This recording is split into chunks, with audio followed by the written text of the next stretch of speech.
on YouTube. Subscribe to our YouTube channel. Yes, the Power Transformation Podcast is on YouTube. I am gradually uploading episodes to YouTube, and very, very soon I am getting assistance doing so. So that person is waiting in the wings to help me with those uploads. And of course, you are still listening here on the audio platform. And today's interview, oh my goodness, get ready for an incredible episode because I am talking with Tom McManimon, a branding expert with a powerful story of resilience. He is far more than just a branding expert. You see, from Tom's early life and career in advertising to overcoming life-altering health challenges, in this episode, he reveals how self-reflection, adaptability, and emotional intelligence helped him transform setbacks into unstoppable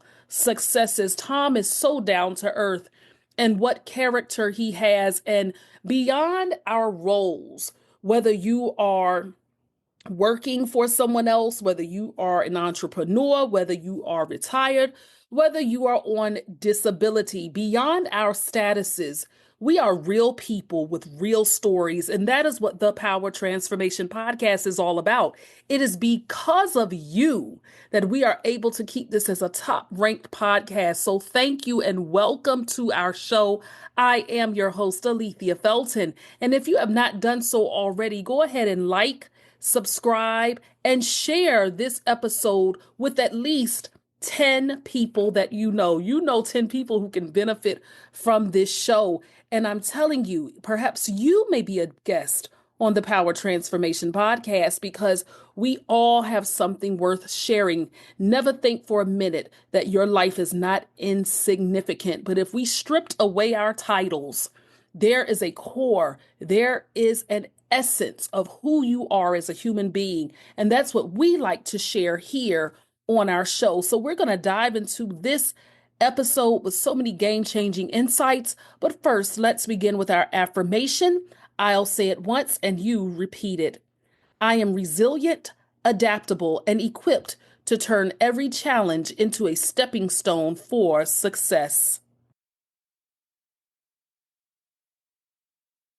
It is such an honor today to have my guest. This is Tom McManimon. And when I tell you, he has done so much in his life, in his career, and I am just blown away by him. And also what is so incredible about him is, with all of my guests, I get them to say their first and their last names. And so with his, I wanted to make sure that I said it correctly and you say it as it's pronounced, McManimon. So know that name because as he shares his story, it's going to give you chills and it's going to make you want to learn more about him. It's going to cause you to want to read his books. And Tom, I'm just so honored to have you here as a guest on the Power Transformation Podcast. Thank you for having me. I'm so pleased to meet you and speak with you and be here for your show. Thank you so much. So I want to jump right into this. And I always like to start with a lighthearted icebreaker question. And so this is my question for you, Tom. Mm-hmm. If you could this day have the ability to go into outer space, okay, which planet would you want to explore that's here in the Milky Way galaxy? Oh, I would definitely go back to the moon. I wouldn't be the sun, obviously, but I would go back to the moon because we have shown in our journeys to the moon the promise that it has, the possibility. And my favorite word in life is possibility.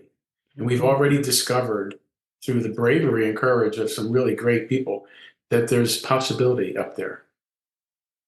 And, and perspective, because we've seen those videos and those photographs of astronauts looking back at Earth and talk about perspective. That's what I would do.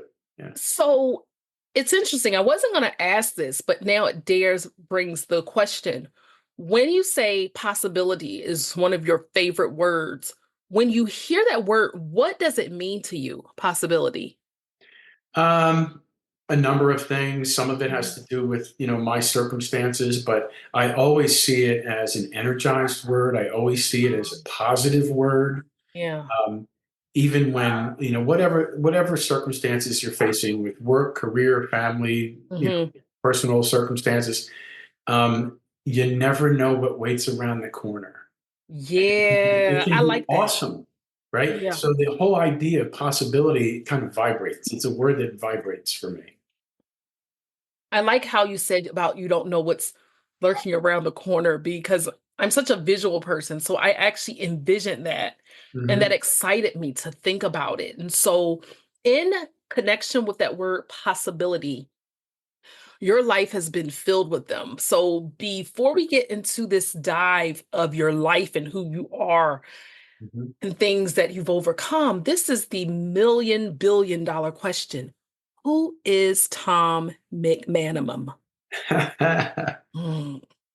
I am a very, very lucky, blessed person, partly because I'm almost the youngest, eighth out of nine children.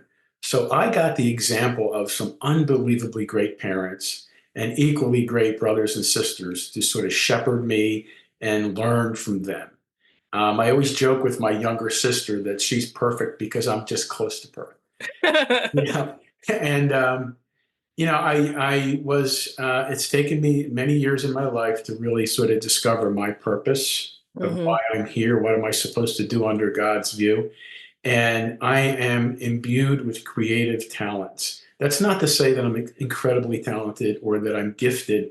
It's just that I have a range of creativity talents mhm, I've been able to put into play in my life and in my career. And I'm always about new discovery. So I know part of your show is about the word transformation. And I'm always facing a transformation to the next thing.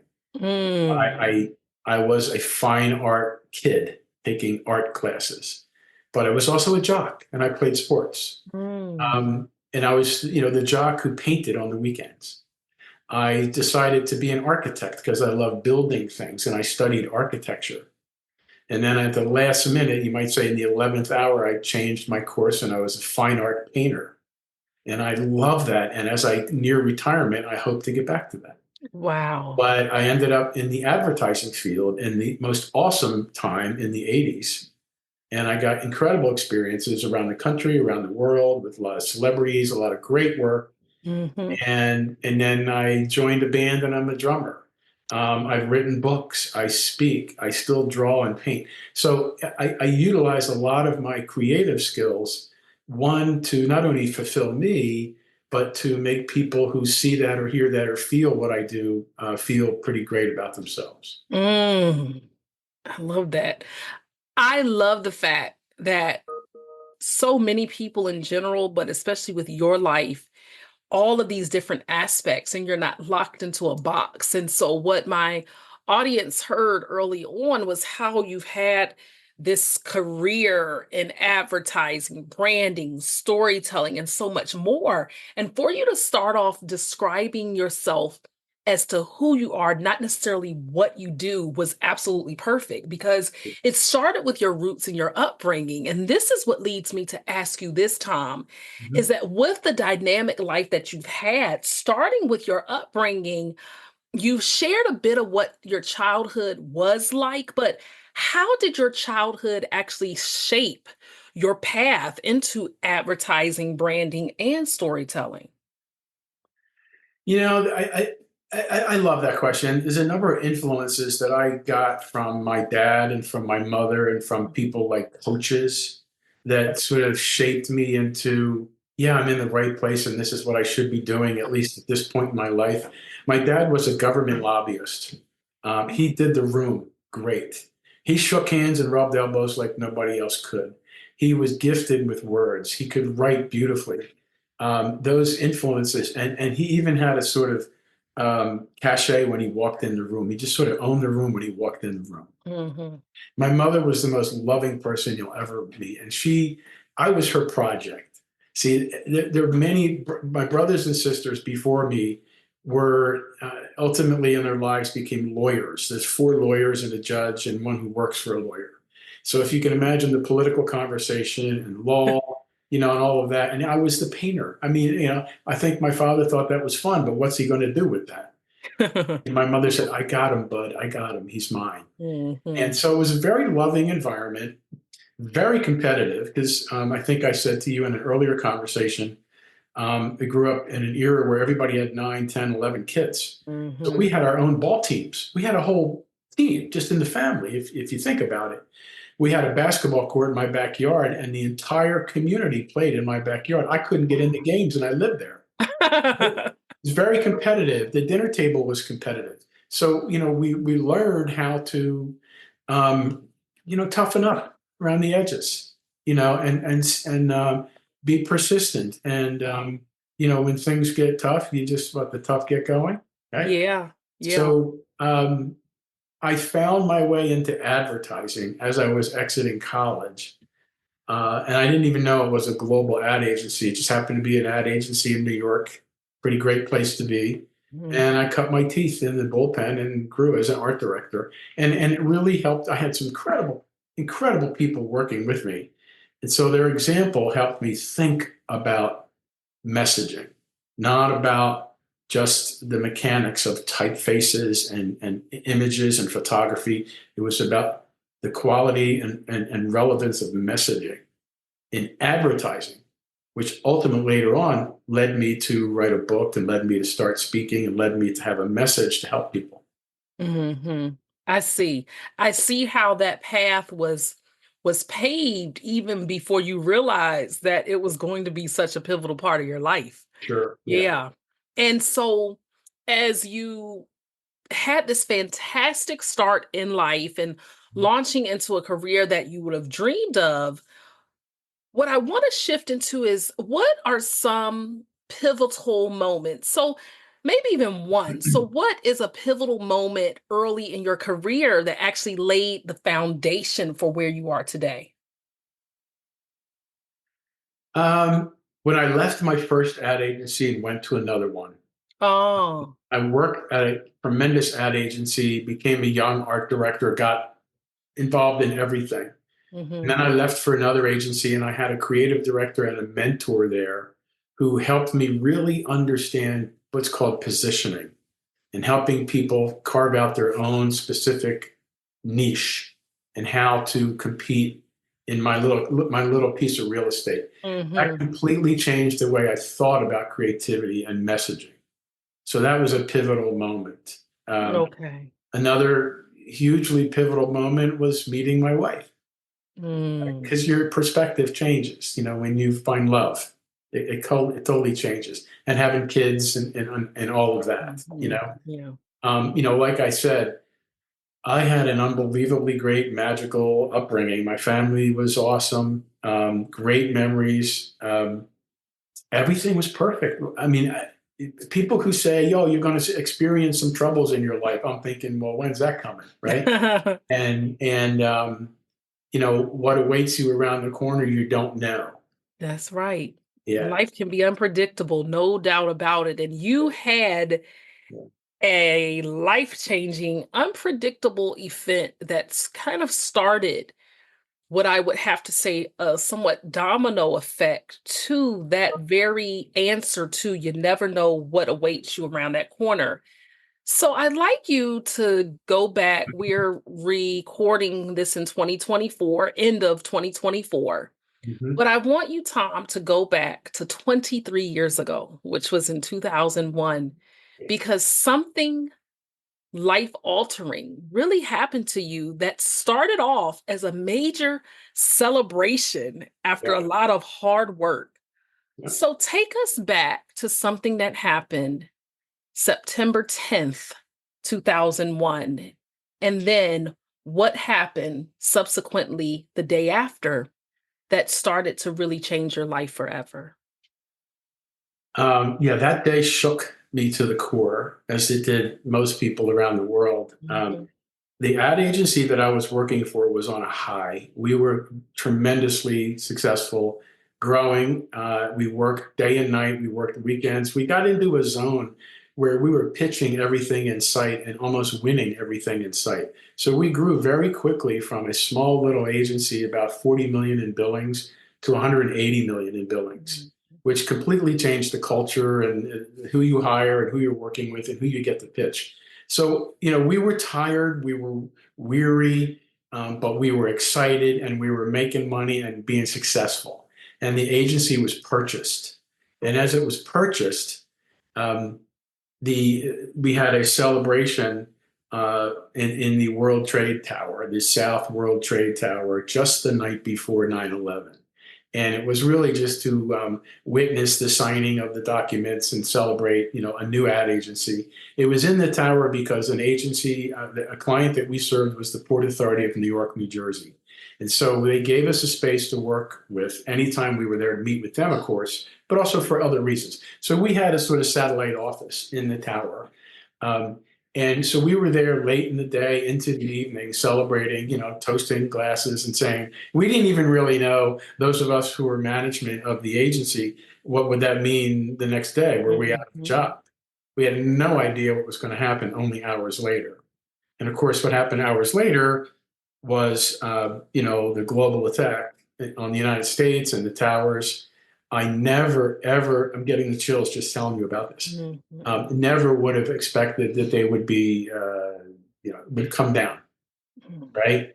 And so I knew clients, I knew friends, I lost the space to work, and ultimately lost the job.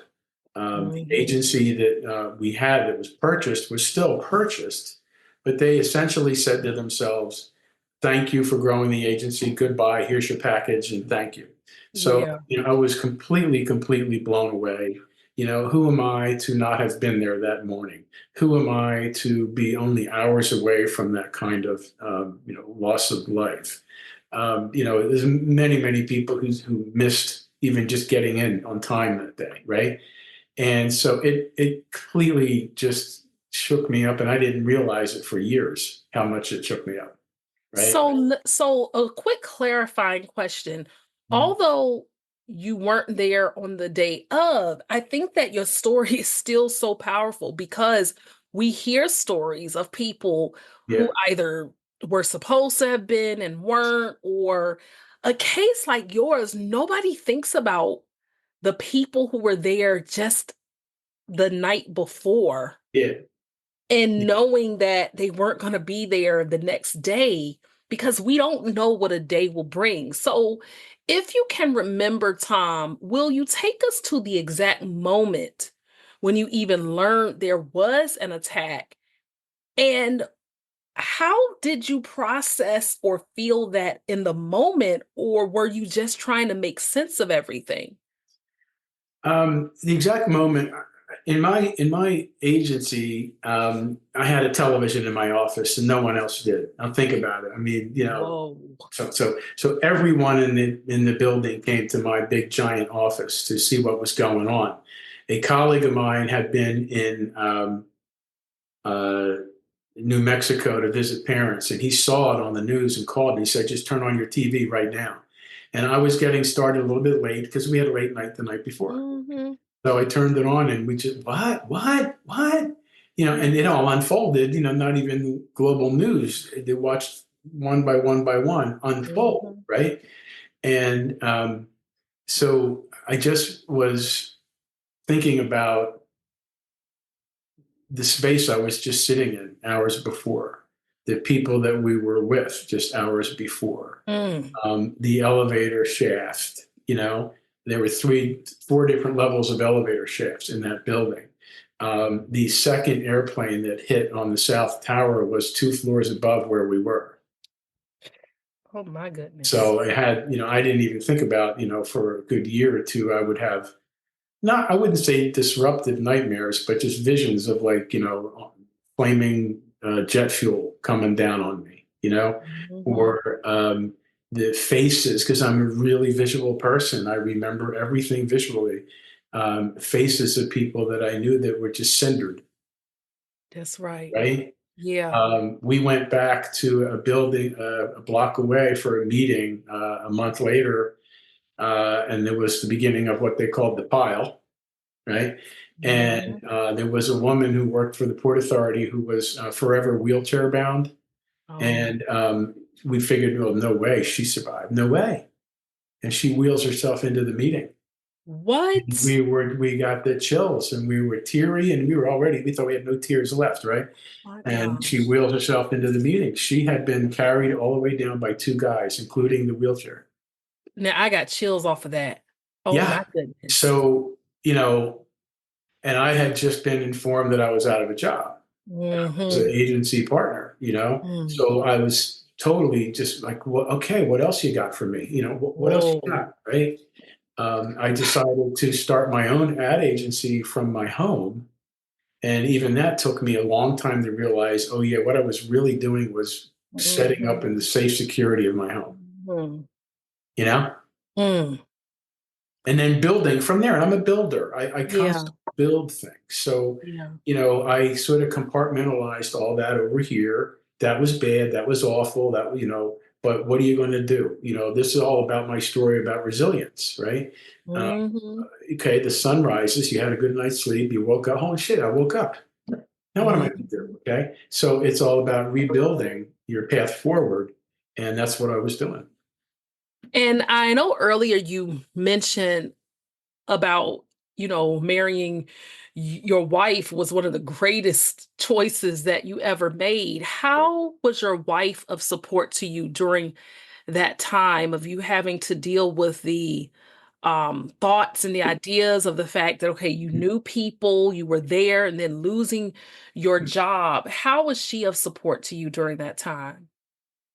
The biggest thing was just really being there, just Yeah. to listen, just to be a Mhm. listener. We have three kids and they were young, and the oldest was beginning, in high school. So he was all tough and loud and nasty and wanted to go at the world. Yeah. And so it was really just kind of holding on to what is real and what is solid, Mhm. you know. And Yeah. um, I was starting a business, and I worked with an ad agency where there was many, many, many people, and here it was now. It's me and my dog. So it really was, I think, more quiet confidence. Okay, just each day is another step forward. And the reason I asked about her support is because of the fact there would be more things to happen in the years to come where Yeah. your wife was really having to be of support to you as well as others that you knew. And so let's fast forward here, Tom, to 2008 and beyond, because you actually started to have some physical health challenges in you. And I'm going to say this word, and then you can just take it from there in terms of what those years of physical struggle taught you about resilience, patience, and perspective. Hmm. And the word that I am going to say is tetanus shot. I guess those are Hmm. two words, Yeah. but take us to how something that people get regularly, a tetanus Yeah. shot, you had a different experience. Take us there, Yeah. Tom. I'm a fit guy, work Mhm. really hard at being healthy. I was involved in a basketball league and playing regularly, probably more fit than I'd ever been. I hurt my knee, so like many people do, I had, knee surgery and had that all fixed up. I went to my doctor's office for a physical because I'm through therapy. I feel great. I'm going to have a physical. And in that physical, I got a booster shot for tetanus. It must have just sort of been the thing that they were doing at that time, right? So I didn't think anything of it. Sure, I got a little shot in the arm. By the time I got home, which was only a few minutes away, I had lockjaw. I mean, I had total frozen lockjaw. Mm. And that really bothered me, right? And then shortly thereafter, I had a seizure. And I'd never had anything like that. And the seizure was uncontrollably up around my face and my jaw, where Ooh. I was biting my tongue, my cheeks, and my lips. And very, very bad, very ugly, very bloody. My son, who was home from school, rushed me to the emergency room, and they didn't know what to make of me because, first of all the doctors think no one gets tetanus anymore. right? I'm Uh-huh. trying to tell them, but I'm having seizures, right? And it was really awful. And so they gave me a medication and sent me home. Mm. And within 2 hours, I was back. I had multiple seizures and completely bit through my cheeks and lips and tongue.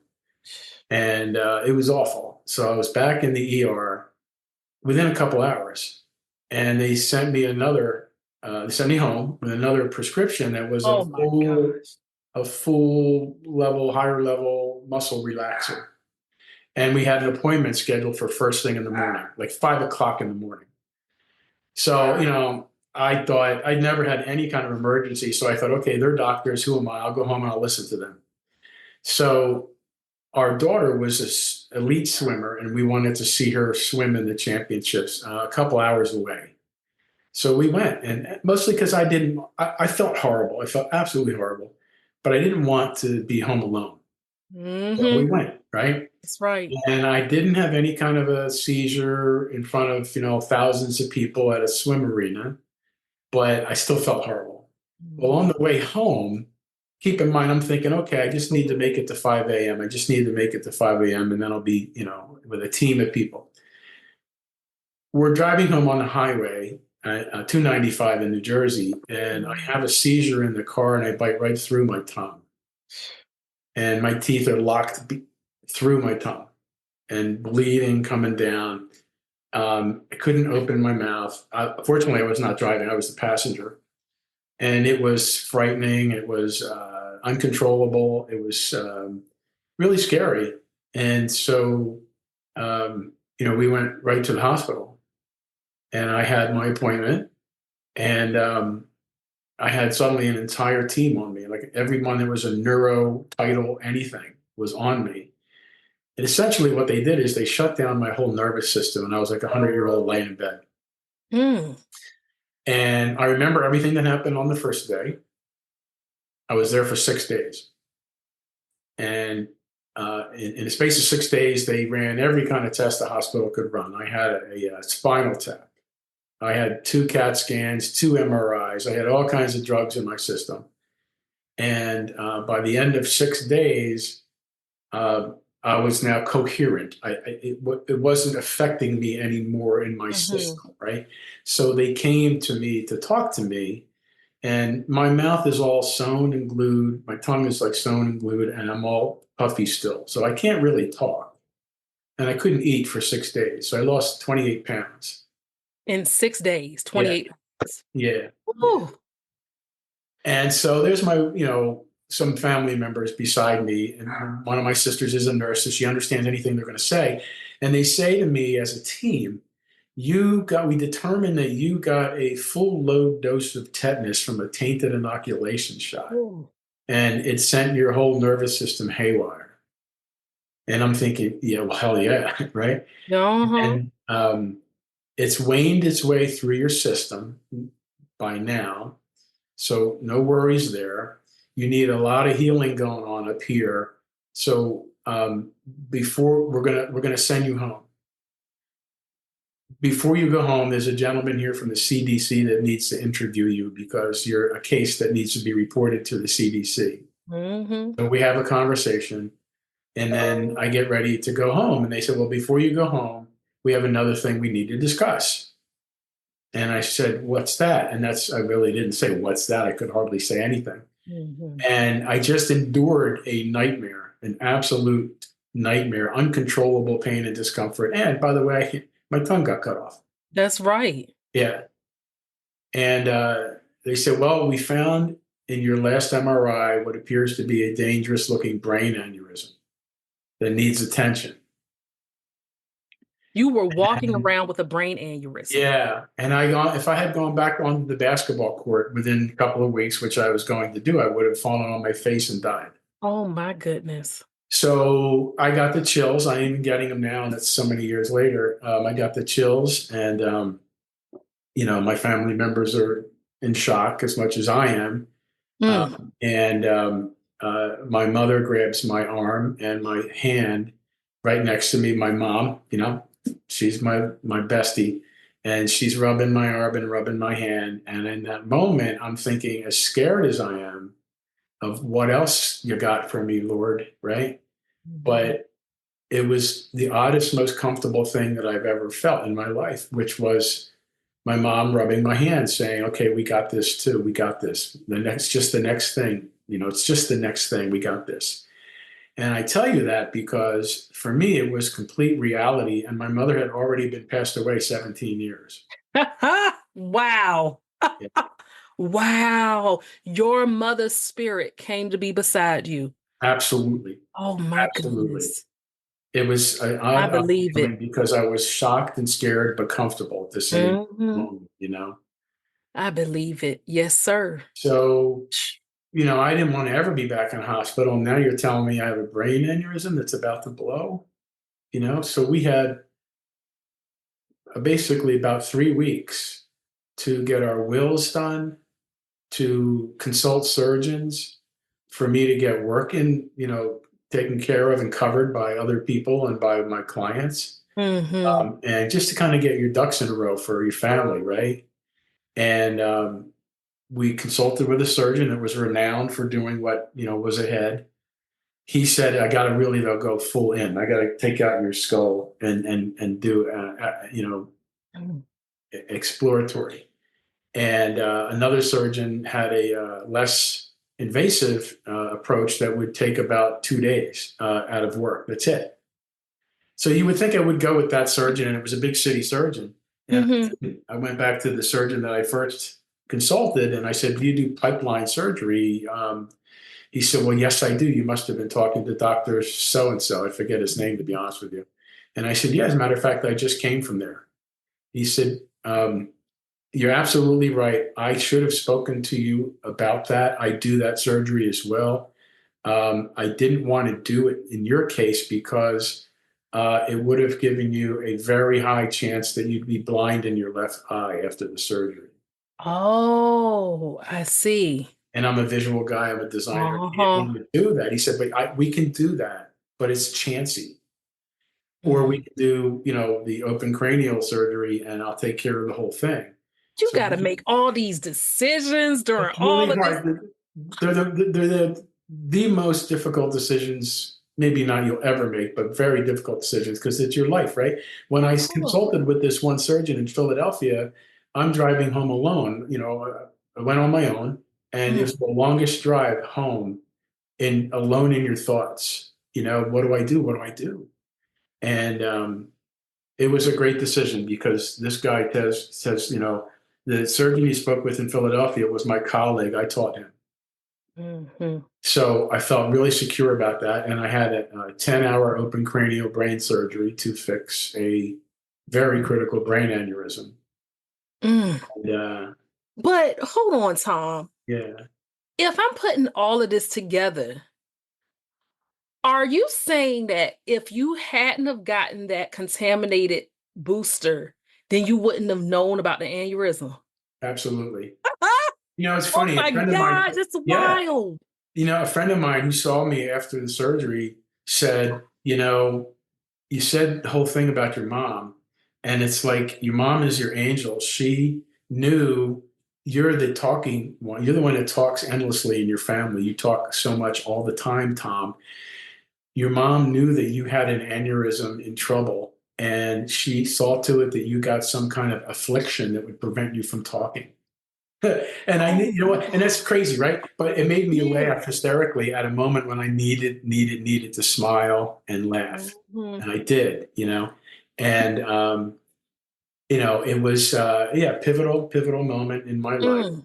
that actually called on all my resilience, the thing we call resilience equity. Mhm. And where I went from there was all this renewal, a lot of great decisions that I turned to. Yes. You know, And I'm actually about to go there, but it's like your mom coming,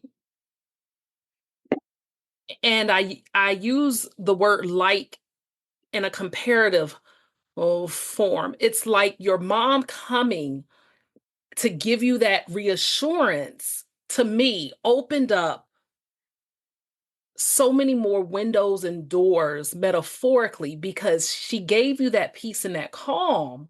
yeah, But once you had the surgery, you came out like a new person, Tom, because that then led to you making some decisions about your own business life, and you made a bold decision to do something specifically to a couple of clients. And share that with us. And how did that act allow you to rediscover your passion and your focus? I recovered at a shore home, a beach house with Mm-hmm. my wife. And each day I saw the sunrise. I had the best tasting cups of coffee I ever had in my life. I read 5 books. And in about 8 or 9 days, I just decided I need to go back to work. I have this ability. I could take a year off and not work. Mm-hmm. But now I need to go back to work. But before I go back to work, and I don't care what I look like, I had the whole scars and stuff. Mm-hmm. But I said, I have to fire 2 clients. And I said this to my wife, right? And I said, these are 2 of the most negative, bitchy, whiny, woe is me, life stinks kind of people every day of their life. That's just who they are. And I don't have any more time or energy for people like that. And that was just this bold decision that, I just said, I'm a very generous guy, but you never know when your moment's up. So I didn't have any more time in my day, in my hours for people like that. So I fired 2 clients, and I lost significant income in doing that. But it was a restart. The whole thing was a restart for me. And then I started working, and I tell you what, my good clients became even better. My quality of work became even better and fresher. Uh, Mm-hmm. I, in a very short period of time, felt like I have a book to write. And I used to always think, well, who am I? I'm going to spend every day of my life continuing to learn. Who am I to write a book to help people learn something? But I had this book to write, and I did. And I self-published, and I started promoting it, and then I started speaking. Now, I've presented to boards and to marketing people for years and years and years, but to Mm-hmm. public speak is a completely different dynamic. I It sure mean, is. Yeah.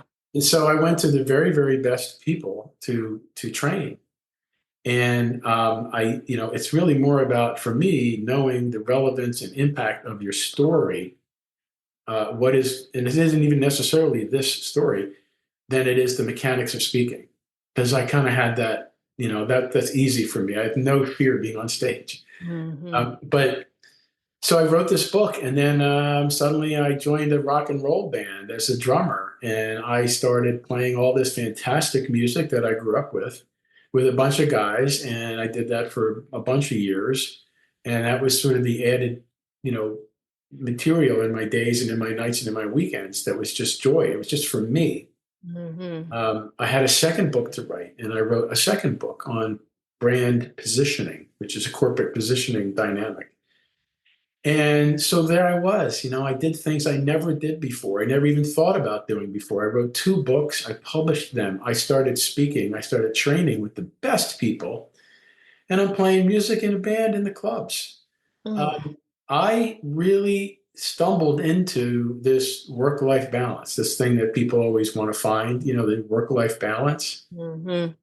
And in the middle, in between all of that, um, I found, at least at this point in my life, my purpose. So I wrote a story about that, which could also be a book, but I didn't make it a book. It Mm-hmm. really is my purpose. And I, encourage anyone to kind of really give a lot of self thought to what is your purpose in life? Why are you here?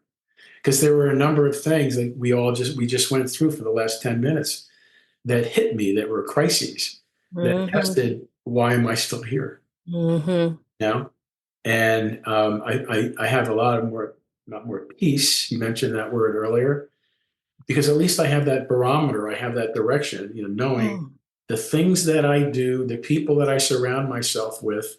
The commonality is my God-given creative talents: to Indeed. speak, to write, to draw, to create, to play music, uh, to improve someone's situation, or to make the people around me happy. you know and so I feel fantastic. That was all 15 and Mhm. 17 years ago. Yeah. And there's a there's a phrase about, your baggage. You know the phrase when people that come to something with baggage, right? Yes. And I look the flip side of that because baggage can be a suitcase. Okay? Ooh. In that suitcase can be all these incredible things that you can tap into when you have a crisis. You talk about, transformation, right? How do you transform? Okay. You have a thing called adaptability. How well do you adapt to change? Okay. Your level of persistence. I'm a totally persistent guy. Be persistent at going forward. I had a boss that I used to complain to about I didn't really have a good day. Things didn't go. I didn't do all the things I wanted to do today. Mm. And he used to say, Tom, if you move the ball forward today, even just an inch, it's going forward, not backwards. Okay, give yourself credit. Learning, we're always learning. You learn about yourself. You learn That's right. about, all kinds of things. When you wake up in the morning, you're going to learn some new things. And then there's emotional intelligence. Okay, Mhm. do I have the emotional strength to get past a crisis and move forward? I always say, if something bad happens to you, whatever it is, Yeah. incredibly huge or just something that unfortunate, everyone has the right to go ahead and cry about it. Go ahead and cry today. Be depressed or be down. Okay, it could be really, really horrible, or it could be a Hmm. small thing. Go ahead and cry for a day. But I say a day could be a period of time, right? Hmm. And you wake up in the morning, and now what are you going to do? You're still here. What are you going to do? So you have to decide to be resilient. That's right. Right? And what I speak about a thing called resilience equity. Like we have equity in a home, right? In your life, you have resilience equity in the sense that you've got a number of lessons that you've learned up to that Hmm. point in your life. You have key people that are of influence to you in your life. You have your best friends that you share every little thing with. You have Hmm. coaches that have coached you through difficulty and challenge. All of those moments and all of those people have helped strengthen you. And if you just think about that, you don't even need to tap into any of that yet. But if you just think about that, you already start to feel stronger. What is going Hmm. to make you strong to get past what the crisis was and renew yourself tomorrow. And so, what I feel really good about as I pat myself on the shoulder is that I discovered that, and it enabled me to renew and reinvent. And so, Mm. my last point there is what I said earlier: you don't know what lies around the corner. Don't be afraid to peek. That's right. Right. That's right. And I'm not even sure if you realize that you did this, but the way that my brain processes things, it's in acronyms, and I know that you're a public speaker also, but with those whole four things, starting with adaptability, ending with emotional intelligence, it actually is spelled APLE. It's not Apple all of the way, but Tom, that Hmm. might be something in the future. I But the know. Apple formula, because Hmm. as you were making each point, my brain was trying to figure out a way to process it. And I said, I don't think Tom realizes that it's not APPLE, but it's APLE, and it could be something like Hmm. the Apple formula. And so Yeah. Yeah. yeah, so I so like that that. yeah, yeah. Yeah. So I'm like, hey, that could be a speech or a book, who knows? But Hmm. that is definitely something you can use because in order to get to um the whole concept of that resilience, and I like how you put a spin on it. That is actually helpful. And what I love about the way that you're answering these questions is that there were certain questions I've had that I'm not even going to ask now because you've already covered it in that. And so when you talk, for example, you have a talk that is called Rebound Lessons in Resilience, and Hmm. that encapsulates so much of your journey. And you've shared some of those key lessons from that message, but What else do you hope that your messages of resilience will do to help empower others who are facing challenges? That's a really great question. Um, it's so it's so much. It's so easy for people to want to be lazy Ah, who instead you of telling? doing the Yeah. work to Mhm. achieve. Right. That's right. So it's so natural. It's a natural feeling when you've suffered a crisis, been through Mhm. a crisis. And again, I say they can be massive deep personal crises where a thing happened, right? Um, it's so easy to be discouraged, to just come away from that down and depressed and even lost in depression Mhm.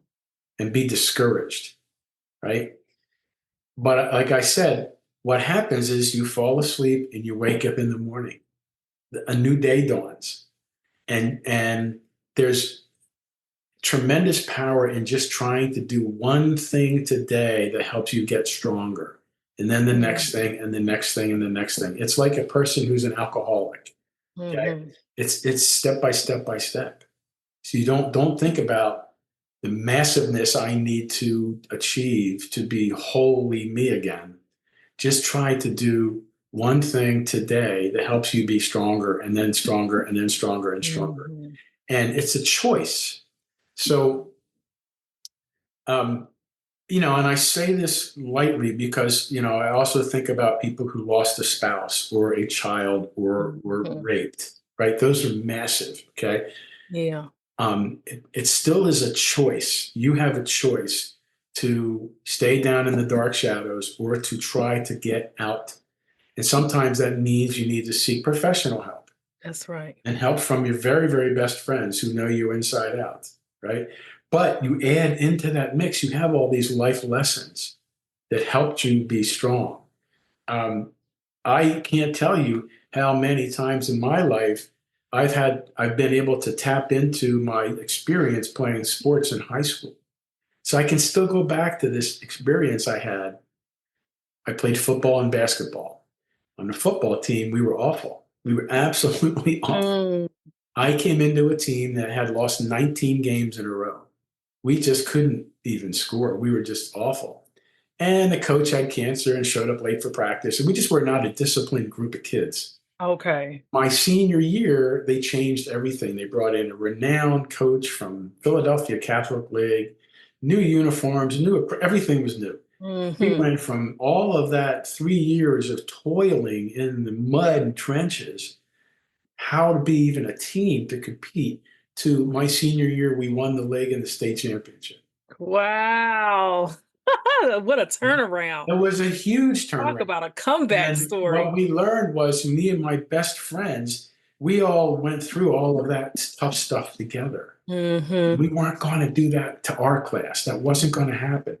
And we all learned how to get stronger, how to get better at our own individual, position. Mhm. This guy came in and made us a team. All right. And so as a team, we learned about the competition every week. So every week was a different game plan. What is it about that team that we need to expose to be able to beat them? Mm. And so we all learned a lot about coaching later on for our needs later in life. We learned about, um, you know, you got to keep trying, you got to keep trying, you got to keep trying.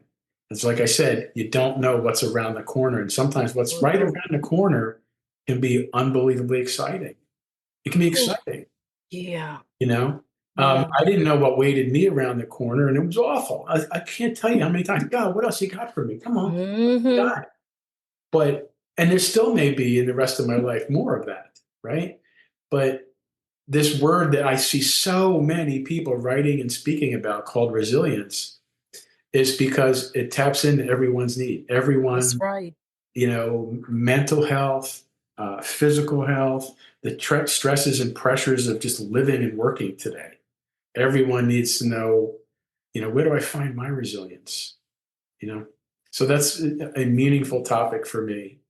Yes, it is. And just so the audience will have more context is that Tom and I met through a mutual colleague, friend, so to speak. And when we had to introduce ourselves and what we did and how I shared, I have a podcast and that I'm a transformational coach and a speaker who speaks about helping leaders master resilience and transforming those setbacks into breakthroughs. I love the fact that when I said I'm always seeking guests on my show, Tom reached out. And what I love about all of my guests is you will see that I interview men, women, young, older, all backgrounds from all around the world. And it's because of that common thread. We've all had a story of adversity, challenges, and resilience. And, you said earlier, Tom, that you have a personal brand book, but you also have a corporate brand book. And so there are going to be aspects of those lessons weaved into those books. So if a person wanted to purchase those books or even find out how to learn more about you, how can they go about doing that? Do you have a website? Are your books on Amazon? Tell us about that. Yeah. First, anyone is open to contact me directly. My business website is stimulusbrand.com. It's STIMULUS brand.com. My name is Tom McManimon. There is a contact page on that website that not only gives a direct email to me, but also my direct phone number. You can also see on that page where you can purchase the books. Each of the books are on Amazon. One of them is called The Position Player, and it's the story of this whole sports and football story that leads into what is company and corporate positioning. It's the one that my brother thinks I should take to the next level, right? And that's what I call a corporate book because it's business brand positioning. And the other one is called The Stuff That Sticks. And that's a personal branding book. It's a thin, quick, easy book to read. And it's an exercise book. So you fill in a number of places where only the answers you put in can only be about you. And you realize at a certain point in the book, I am my own unique person. There is no one else in the world like me. I'm pretty good. So it's about your personal brand. Exactly. And so The Stuff That Sticks by Tom McManimon and The Position Player by Tom McManimon. And Tom, I could just go on and talk about you, talk with you about your life and experiences. But due to time, I have to bring this interview to a close. But this is my closing question for you. In sharing, and I love your transparency about everything, but I was going to ask a different question, but I'm compelled to ask you this. As the next chapter of your life comes, and I'm going to hope that it's just as fruitful and abundant as it's been, while your mother was there in that moment for you, you shared with me about all of your siblings, but one in particular who left a profound effect on the world and on you. So, in this closing question is, if that particular brother were with you today, what would he tell you about continuing to be resilient in this next chapter of your life? Wow. He just passed away. What would he tell me? He wasn't as social, vocal as I am, but he could lead a room, right? Yeah. I think he would. He told me, boy, I think you got a good book there, even though it was reading the one position player book. What if you took it here? What if you took it there? It can be so rich and rewarding to go visit those places again in your life. Okay. I think you should do it. It's what he told me before he passed away. He and I, among the 9 of us, are the most alike because if you give me eye contact, I'm saying hello. Right? There's no one intimidates me in a room. And he was the same way. So he would just say, keep being yourself because you're pretty great. He would say that you are far better than you give yourself credit for. So even though he would say that, I would hold on to my own humility. Indeed. Yeah. Oh, yeah. That's a beautiful response. And I've noticed that throughout the interview and making reference, sometimes you say things in the present tense about him and sometimes in the past. But I would dare challenge that even using that present tense is so okay. And even when your mom was with you, because people have the right to have their own perspectives. But I've shared with you even some experiences I've had. So I know without a shadow of a doubt that they still live forever. Maybe not in this realm, but they're elsewhere, and that their love, their legacies will continue to live through you. And I'm just so happy, Tom, that you've made it through all that you have. And I'm going to continue to hope and pray the best for your life, for your wife, for your children, and that God's protection and abundance be upon all of you. And I just thank you, Tom, for gracing us with your presence here on the Power Transformation Podcast, and keep sharing resilience with the world, because it is certainly needed. It has been such a pleasure, and thank you. Alethea, thank you so much. It's been a gift to meet you and spend time with you, and anything I can ever do for you, please keep my number and reach out. Will do. Thank you. Betcha. Have a great day. Thank you for tuning in to this episode of the Power Transformation Podcast. If you enjoyed this episode, be sure to follow or subscribe, leave a 5-star rating, and write a review. It helps us inspire even more listeners. And don't keep it to yourself. Share it with someone who could use a little power in their transformation. Until next time, keep bouncing back, keep rising, and be good to yourself and to others.